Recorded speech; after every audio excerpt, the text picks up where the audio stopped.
Boa noite a todos. Boa noite.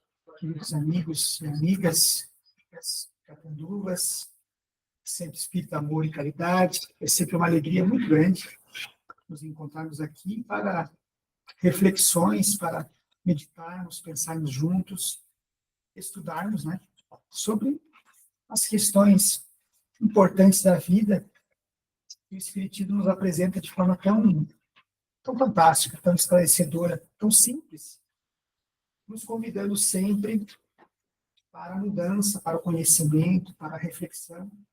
O que estamos fazendo aqui? Qual é o objetivo da vida na Terra? Allan Kardec, logo na página de rosto do Livro dos Espíritos, ele chama essa terceira revelação, né, o Consolador Prometido, que Jesus nos falava, de uma filosofia espiritualista. Então, essa expressão filosofia espiritualista já nos convida a raciocinar que desde a época pré-socrática ainda, a filosofia surge na Terra justamente para propor o pensamento, o raciocínio, a ideação, né? O estudo das questões da vida. Então, ali o ser humano já iniciava a debater, pensar sobre tudo que a gente possa imaginar. Desde a existência de um elemento no universo que forma a matéria existente aqui na Terra ou em todos os outros ambientes, né, celestiais. E a filosofia política, filosofia moral, filosofia social. E o Espiritismo, ele alcança todas essas questões que imaginarmos relacionadas às questões da vida, às questões do universo, em todos os ângulos, todos os aspectos, por assim dizer, nós possamos imaginar. Então, historicamente, conta-se que no terceiro século do cristianismo, por exemplo, surge uma corrente de pensamento dentro da igreja, considerada uma heresia, chamada de gnosticismo, que era uma linha de pensamento que, ao observar as dificuldades que existiam na Terra, os sofrimentos, a destruição que existia na Terra e os desmandos e os equívocos do ser humano, passou-se a pensar essa corrente de pensamento gnosticismo que um Deus do mal havia criado tudo isso. Existia um Deus do bem, mas quem criou essas coisas terríveis era um Deus do mal. Então, essa ideia de gnosticismo ganhava muita força. Porque se observava as dificuldades e os sofrimentos da Terra e pensava assim, nossa, mas isso aqui não pode ser coisa criada por um Deus bom. Isso é coisa do capeta, né? Do diabo. Assim se pensava. Mas avança o pensamento e o Espiritismo surge, então, né, para nos falar sobre a existência desse Deus amoroso, esse Deus bondoso, onipotente, onisciente. E que os sofrimentos que existem na Terra, no nosso planeta, as ocorrências, tudo tem um sentido, tem um porquê. Não estamos jogados à própria sorte, não estamos abandonados. Quando a gente observa essa ocorrência, por exemplo, né, agora, aí com os nossos irmãos gaúchos do Rio Grande do Sul, né, as cheias, a gente vê o sofrimento acontecendo mais próximo, mas nós vemos nos noticiários as calamidades que acontecem no nosso planeta já há muito tempo. Nos noticiários, nós vamos ver o Katrina nos Estados Unidos, aquele furacão, tsunami no Japão, vimos uma pandemia global 4 anos atrás, né, que trouxe muito sofrimento, muita dor, né? E o Espiritismo, ao tocar sobre esse assunto, lá no Livro dos Espíritos, na terceira parte, muitos de vocês já leram, já ouviram, fala da existência dessa lei de destruição, que vem, então, falar um pouquinho sobre a ocorrência desses acontecimentos na Terra e a permissão de Deus para o acontecimento, trazendo um sentido para isso. Quando lá nesse capítulo, Lei de Destruição, na terceira parte do Livro dos Espíritos, fala sobre a existência dessa lei natural, uma lei da natureza. Kardec pergunta, né, por que Deus permite essas ocorrências desses flagelos destruidores? Assim é chamado. esses sofrimentos, flagelos destruidores, que é o que a gente verifica nessas ocorrências. Agora, recentemente, Papua Guiné, um país lá do arquipélago, próximo da Oceania, próximo da Austrália, desce um morro, uma costa, 2 vilas soterradas, mais de 2.000 pessoas estavam lá, que desencarnaram. E os Espíritos respondem nessa pergunta ali que a destruição é a lei da natureza e tem por objetivo a transformação, a renovação. Então, vejamos, esses elementos, essas ocorrências, têm esse sentido. Quando nós olhamos, observamos como a destruição, como sendo o fim de tudo, uma visão materialista, saímos desse campo da observação espiritual. Por que desse fato? Por que Deus permite que aconteça essas ocorrências?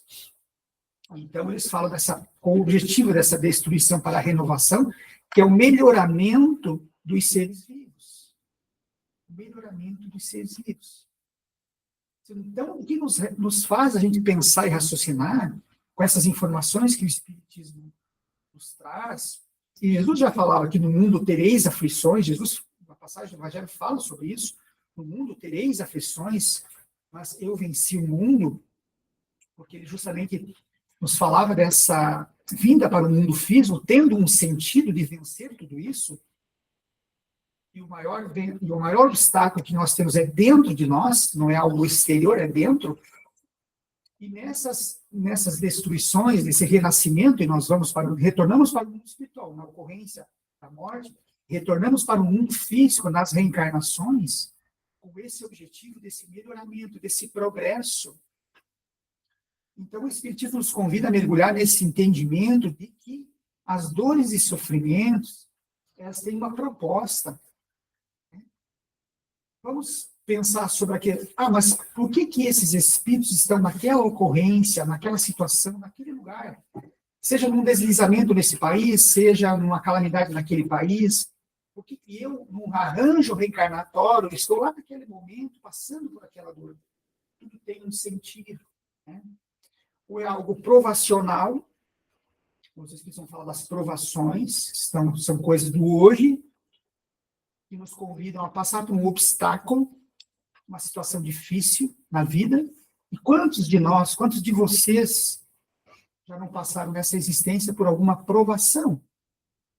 Um desafio, uma situação complicada, complexa, seja no campo físico, de uma doença, de si mesmo ou de um familiar, seja num revés financeiro, né, seja numa ocorrência, um acidente, enfim, tantas as situações que correspondem às chamadas dificuldades relacionadas às provações, que tem por ordem nos colocar diante de um desafio para que a gente melhore com aquilo, que a gente retire ensinamentos, saia fortalecido daquela experiência difícil, mas que tem sempre a didática divina de nos melhorar.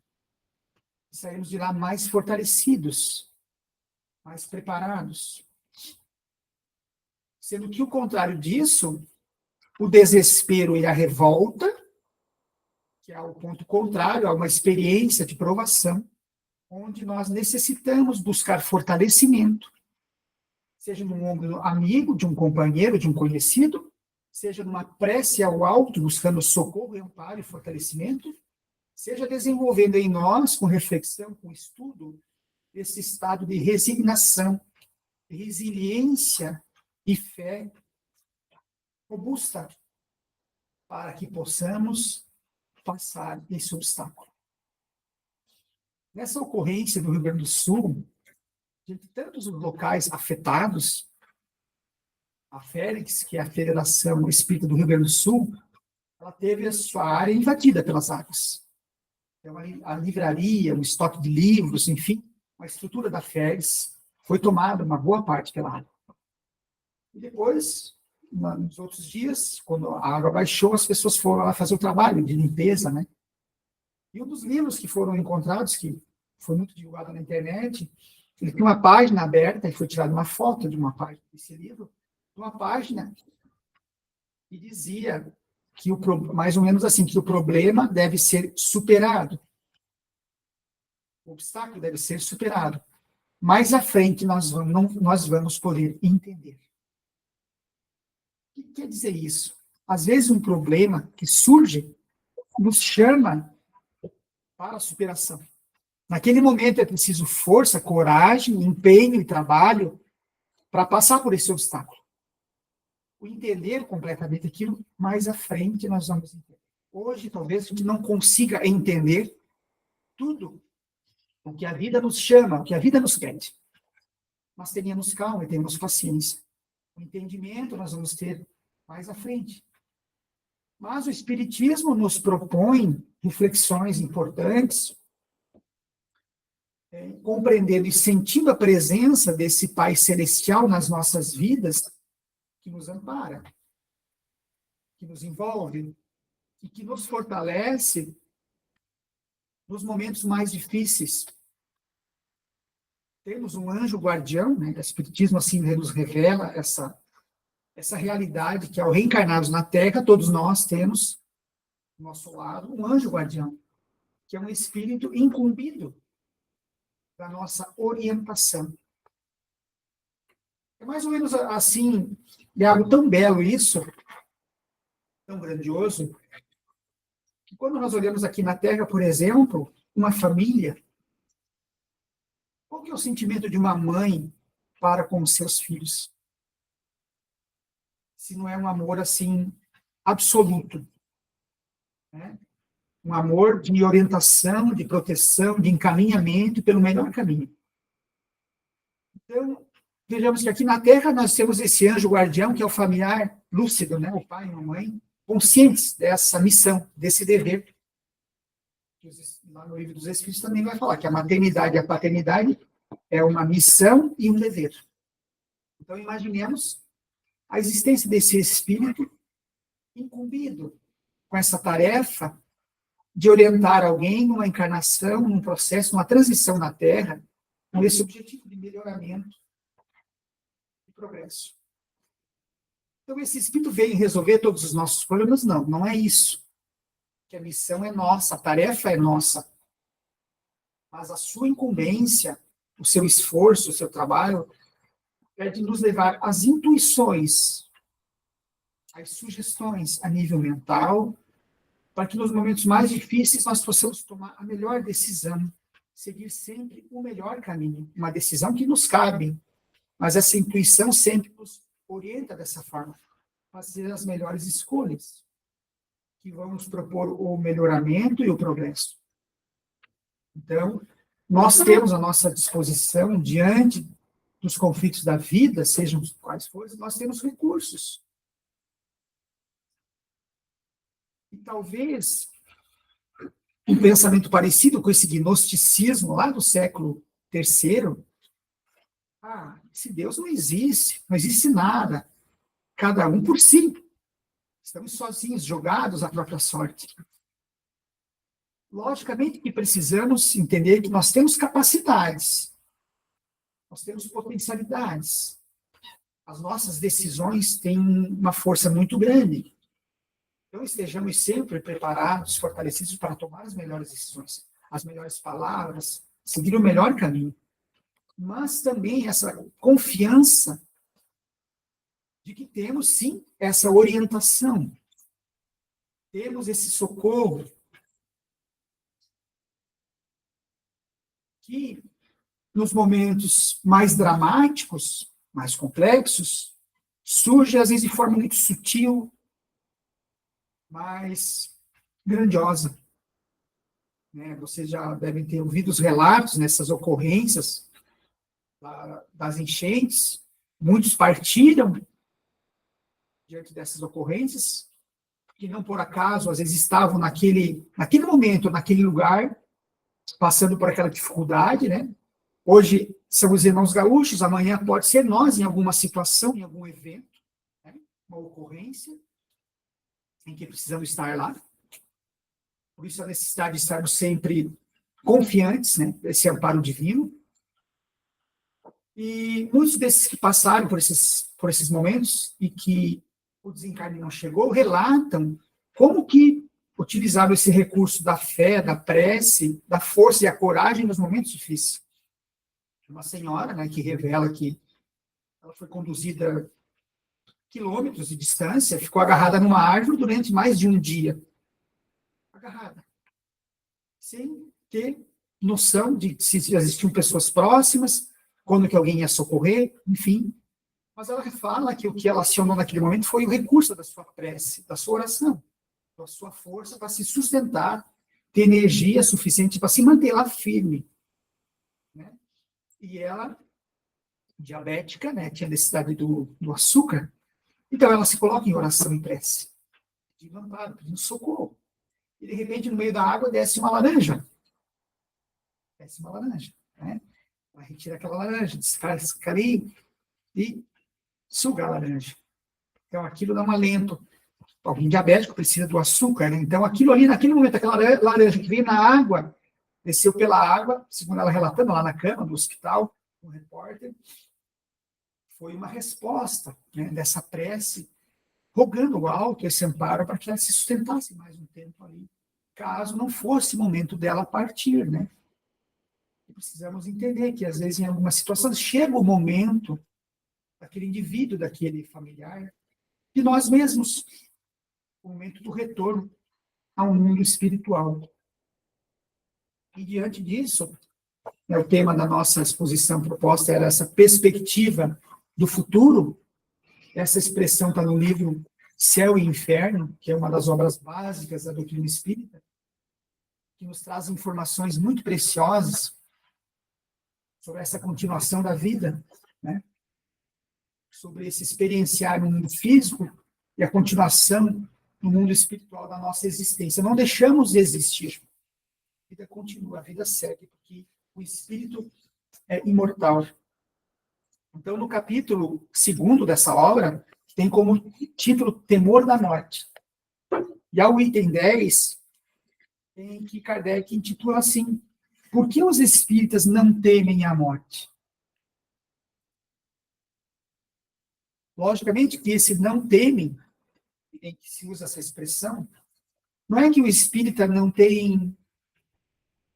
É indiferente à questão da morte, não é isso.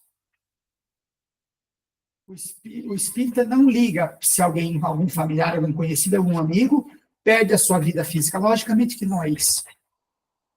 Porque a conexão nossa com as pessoas ao nosso lado, que amamos, amigos, familiares, a ausência dessa presença física, ela, por si só, é algo que, no momento, gera um desconforto.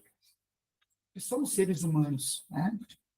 Então, causa esse impacto que a falta ali do toque, do contato, da voz, daquele calor, a presença física. Logicamente, não é isso que Kardec fala sobre o não teme, mas o não temer é aquele temor do desespero, da revolta, do abandono da vida diante da possibilidade de uma morte, de um desencarne. Então, por quê? Mas por que isso acontece? O espírita tem essa visão diferente, procura, se empenha em pensar sobre isso. A doutrina espírita transforma completamente a perspectiva do futuro. A vida futura deixa de ser uma hipótese para ser realidade. Então, aquilo que se acreditava ser uma ideia, um pensamento, uma possibilidade, com aquilo que o Espiritismo apresenta, passa a ser uma realidade. Porque nós estamos falando de uma filosofia, uma religião, uma ciência que compreende o Espiritismo, que apresenta, estuda, mergulha nessa realidade da comunicação com os Espíritos, nessa manifestação dos Espíritos. As obras são todas elas construídas em cima desse intercâmbio, dessa comunicação. Então, essa comunicação, essa interferência, digamos assim, o Espiritismo passou a estudar sobre isso, mas ela sempre aconteceu em todas as épocas da humanidade. Mas com o Espiritismo começou-se a estudar, pensar, refletir de forma mais profunda E vejamos, né, os exemplos, nosso querido Francisco Cândido Xavier, com as suas mensagens, gentes queridos, que se manifestaram com informações fidedignas, relacionadas àquela personalidade, àquele indivíduo, que comprovavam, porque eram informações puramente conhecidas somente por familiares, mas que traziam particularidades, comprovando essa comunicação real. E ao longo do tempo se estudou muito sobre essa questão de que não é o cérebro que produz a mente, mas o cérebro manifesta a manifestação da nossa mente. E a nossa mente está na nossa alma, está no nosso espírito.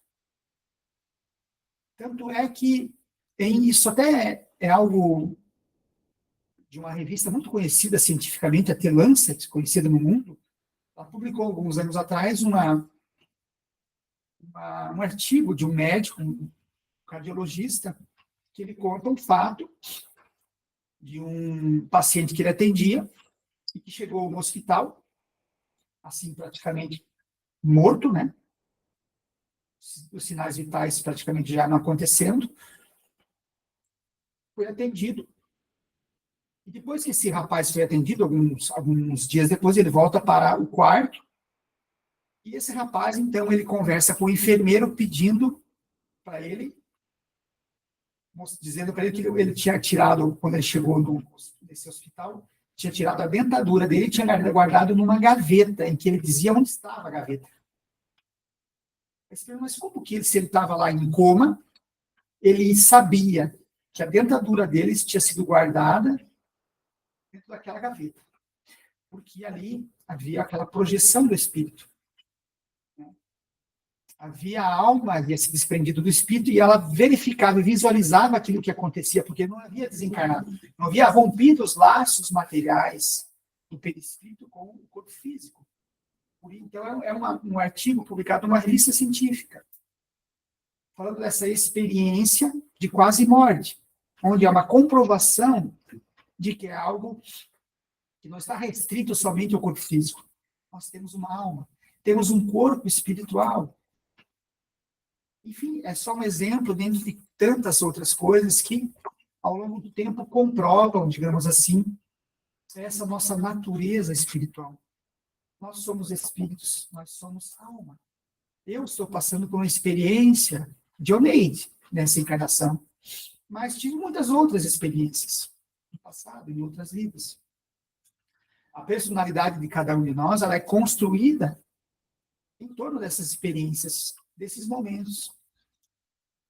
Então, isso muda essa perspectiva do futuro, nos dá um novo horizonte. Ergueu-se o véu, né, diz Kardec, o mundo espiritual aparece-nos na plenitude de sua realidade prática. Não foram os homens que descobriram pelo esforço de uma concepção engenhosa. São os próprios habitantes desse mundo que nos vêm descrever a sua situação. Então, foram comunicações dos espíritos. Quem são os espíritos do mundo espiritual? São os espíritos que estiveram na Terra. Somos nós que passamos pela Terra e estamos no mundo espiritual, que estabeleceram comunicações, trazendo informações. Essa obra Céu e Inferno, ela tem muito desse aspecto. Informações, diálogos de espíritos, revelando no mundo espiritual a sua condição de hoje. Como que eles estão. E se percebeu que essa condição no mundo espiritual está relacionada à vida que se tinha na Terra. Uma pessoa de bem na Terra, que pauta sua vida no bem, na fraternidade, na caridade, no amor ao próximo, no mundo espiritual, encontra-se ainda nessa condição, mais plena ainda. Um espírito em perturbação passa por regiões do mundo espiritual de esgotamento de resíduos psíquicos, como fala André Luiz, lá na coleção dos livros. Chico, a vida no mundo espiritual que inicia com o nosso lar. São essas regiões mentais de perturbação e sofrimento, onde o indivíduo ainda alimenta todo tipo de perturbação que a gente conhece aqui na Terra. E vão de todos os aspectos e a gama de transtornos. Né? Seja a ansiedade, aquela ansiedade exacerbada, a irritação, a cólera, a inveja profunda, o orgulho, o egoísmo. Então, esses resíduos psíquicos, que são, na verdade, as nossas imperfeições, que cada um de nós carrega. Então, o investimento para termos uma vida muito espiritual, mais tranquila, é esse nosso estado mental que a gente começa hoje. Esse estado de hoje. E é muito interessante, porque o ser humano, todos nós temos essa dificuldade de projetar, por exemplo, a nossa vida fisicamente falando, daqui a 20 anos, daqui a 30 anos, como que eu quero estar? Quando eu estiver meus 80, 85 anos, meus 90 anos, se eu me permitir chegar até lá, fisicamente, como que eu vou estar? Estou cuidando da minha alimentação? Estou fazendo exercícios físicos? Caminhadas? Né? Algum tipo de ginástica? Tenho pensado nisso? De investir numa nutrição adequada, num exercício que me desenvolva a parte orgânica, física, da melhor forma possível. Estamos falando fisicamente. Então, espiritualmente, mentalmente, também. Quando nós buscamos, nos esforçamos para desenvolver a paciência, a tolerância, o amor à vida, trabalhando na caridade dentro da condição de cada um, nós estamos trabalhando essa saúde espiritual, que também vai nos auxiliar uma melhor elaboração da nossa saúde física e emocional. Então, esse processo de investimento na saúde tem essa gama, né, que o Espiritismo nos convida a pensar. Por isso que quando a gente vê falando sobre a lei de destruição, porque existe a necessidade da destruição para a renovação e a transformação, por isso que nós nascemos, envelhecemos e chega o momento do nosso retorno. Há um tempo para a gente permanecer aqui. Do contrário, alguém que estaria de forma convicta envolvido pelo orgulho e o egoísmo, ele permaneceria, se fosse permanecer 1000 anos na Terra, os 1000 anos seriam de orgulho e egoísmo. Então, a esse tempo do retorno da destruição, o espírito imortal vive, volta para o mundo espiritual, se prepara e reencarna para as provações e expiações na Terra, para esse renascimento, para essa renovação, para esse melhoramento. Porque, como nos vai ser colocado, esses conflitos, essas dificuldades, têm todo esse bojo didático de promover nas pessoas, na humanidade, o seu melhoramento. Então, nessas ocorrências de calamidade, o que nós vemos? O que se revela? A fraternidade, a solidariedade de um povo, porque esse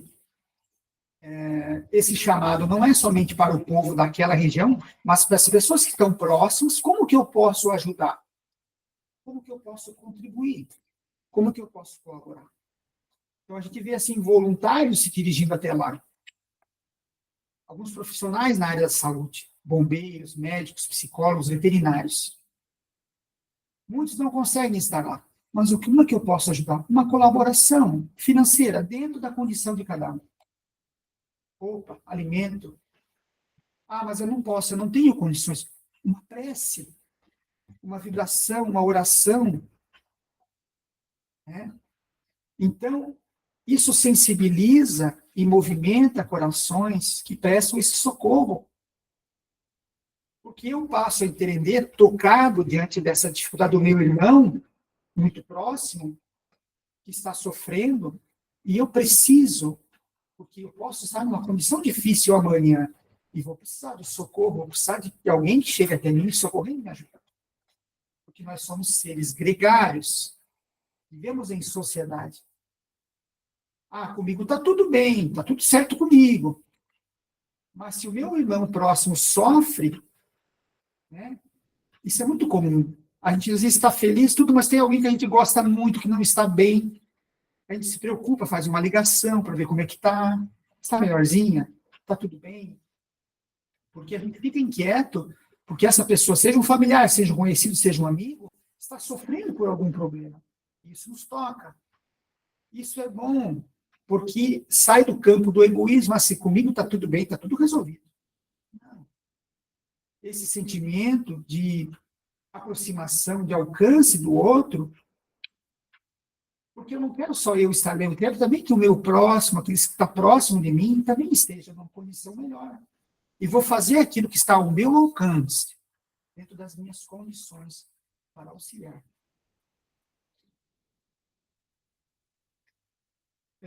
Então, Kardec continua dizendo que aí os vemos em todos os graus da escala espiritual, em todas as fases da felicidade e da desgraça, assistindo, enfim, a todas as peripécias da vida de além-túmulo.